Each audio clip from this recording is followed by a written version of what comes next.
দীর্ঘ ২.৫ বছর পর মিয়ানমারে কারাভোগের পর অবশেষে মায়ের কোলে ফিরেছে দুই মানিক রতন। তাই তো অশ্রুসিক্ত নয়নের ঝলে ভেসে গেছে মা ছেলের মাঝে। অনেক খুশি লাগে, আনন্দ লাগে। বেশি ছিলাম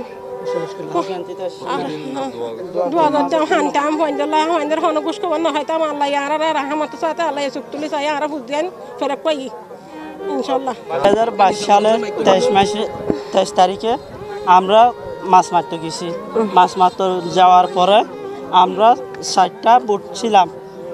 বোট ছিলার পরে আমরা 60টা বোটের মধ্যে 18জন লোক ছিল। 18জন লোক ছিল। তখন আমরা 4জন ছোটো ছোটো পিসিরা পাঠাই দিছে, বিজিবিকে দিয়ে দিছে। আর আমরা 14 জনকে নিয়ে গেছি। সেজন্য মায়ের লোকেরা ধরে নিয়ে গেছিল স্যার আমাদের বর্ডার কাছ থেকে। তো কয় বছর হয়েছিল? 2.5 বছর হয়েছিল স্যার। এভাবে একের পর এক পেরেছে কারো স্বামী, কারো ভাই কিংবা কারো বোন। সবার মাঝে বয়ে গেছে অশ্রুর বিনা জল।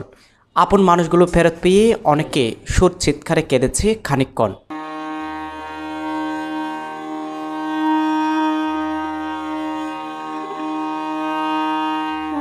হলি জায়গা সিরিয়া দেখেন হরিদ বাপ নাই উগো নাতে আছে ইয়ানে হামহরত করে আর বউ নাই চল মন্দরে বর্মাইয়ে নিজায়রে আর মন্দরে বেশি দুঃখ ফলা দি আর তো গুগবুন আর মন্দর বেশি কষ্ট ভাই, বেশি কষ্ট ভাই। আর মন্দলে বলে আর মন্দরে লো যায় কান্না বেজে বেশি আরে লো যে আর ঘরে ডাকে ও বাপ রু চলে গিয়ে আর রু চলে গিয়ে।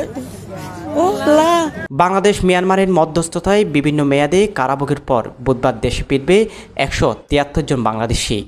তাই তো সকাল থেকে পুরো নিরাপত্তার চাদরে ভরে গেছিল কক্সবাজারের BIWTA গার্ড।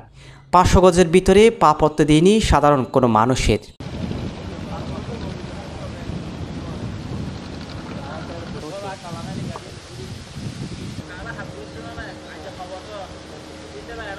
সকাল গড়িয়ে বেলা যখন দুপুর 1:30 তখন কর্ণফুলী জাহাজ করে ঘাটে ফিরে এসব কারাভোগী মানুষগুলো, যেখানে 129 জন কক্সবাজার, 30 জন বান্দরবনের, 7 জন রাঙামাটির সহ বাকিগুলো ছিল বিভিন্ন জেলার।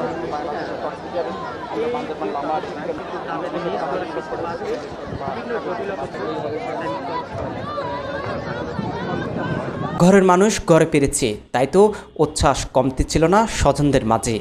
ঘরে ফিরতে পেরে বেজায় খুশি কারাভোগী মানুষরাও।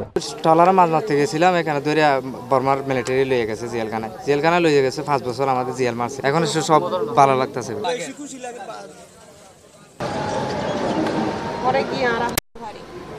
তারপরে 13 মাস পরে হর ভাই খুশি লাগে।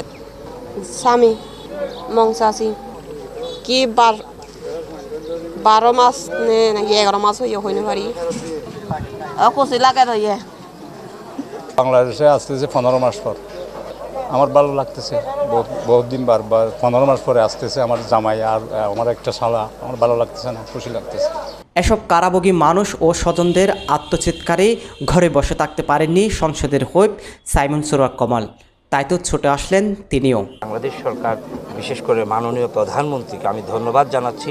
তিনি তার উদ্যোগে আমাদের সেখানে শুধু 2টা মিশন আছে।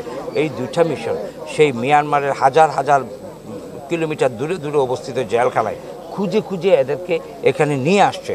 এবং এটা অবশ্যই আমাদের মাননীয় প্রধানমন্ত্রীকে ধন্যবাদ জানাতে হয়, মাননীয় পররাষ্ট্রমন্ত্রীকেও ধন্যবাদ জানাতে হয়। বিশেষ করে আমাদের বিজিবি এবং ফরেন মিনিস্ট্রি থেকে যারা অনেক কষ্ট করেছেন, সমস্ত বাহিনী সকলেরই এটা, এবং আপনাদেরও এটা একটা সহযোগিতার মাধ্যমে জনমত সৃষ্টি হয়েছে।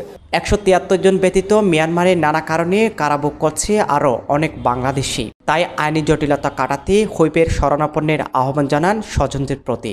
আমি আমার রিকোয়েস্টে আনুমানিক 53 জন আমাদের পাঠিয়েছিলাম। সেখানে মিয়ানমারের কারাগারে হাজার হাজার মানুষ বন্দী থাকতে পারে। আমরা কিন্তু এখনও অনেক মানুষের খবর জানি যারা আজকে আসছে না। তো এখানে অসুবিধা হচ্ছে কি, অনেকেই আমাদের কাছে আবেদন করেনি অথবা পররাষ্ট্র মন্ত্রণালয়ে আবেদন করেনি। আবার অনেকেই দেখা গেছে কি আবেদন করার পরও নাম বিভ্রাট এবং স্থান বিভ্রাটের কারণে অনেককে আনা সম্ভব হয়নি। তো আমি এই মুহূর্তে যাদের নাম বিভ্রাট আছে অথবা স্থান বিভ্রাট আছে তাদেরকে এখানকার আইডি কার্ড থাকলে আইডি কার্ড অথবা মা বাবা অথবা জমির ল্যান্ড খতিয়ান সহ ন্যাশনাল ইউনিয়ন পরিষদের সার্টিফিকেট সহ আমি সকলকে বলবো, বিশেষ করে কক্সবাজার জেলাবাসীকে, আপনারা আমার সাথে যোগাযোগ করুন। এসব কারাভোগীদের অনেকে দালালের খপ্পরে পড়ে হয়েছেন বিপদগামী, যেখানে পরিবার হয়েছে সর্বশান্ত।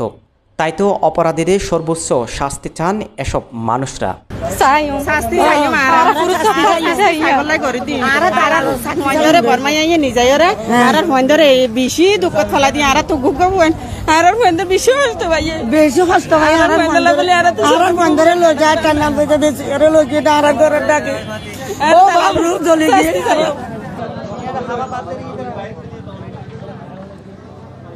সাজম বড়ুয়া সাজু, কক্সবাজার ভয়েস।